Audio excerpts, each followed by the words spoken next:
ស្វាគមន៍និងស្ដាប់ដំរុយឆ្នោតខ្មែរប្រចាំថ្ងៃ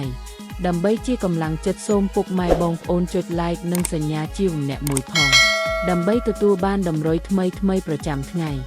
ដំរុយឆ្នោតខ្មែរនៅថ្ងៃនេះគឺថ្ងៃទី29ខែមករាឆ្នាំ2025ដើម្បីកុំឲ្យខាតពេលយូរសូមស្ដាប់ដំរុយឆ្នោតពី admin មានលេខ79254528 CD សម្រាប់លេខ OSAD មាន2គ្រាប់គឺ OS ខ្ទង់90និង30សម្រាប់3លេខគឺ admin មាន2គ្រាប់ផងដែរគឺមានលេខ779គុណ563គុណ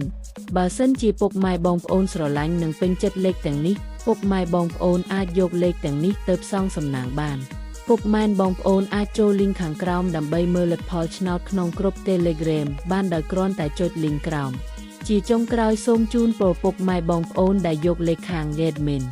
ទៅផ្សងសំណាងហេងយើងទាំងអស់គ្នាជូនពរពុកម៉ែបងប្អូនជួបតែសំណាងល្អនិងសុខភាពល្អសូមជម្រាបលាជួបគ្នានៅថ្ងៃស្អែកបន្តទៀត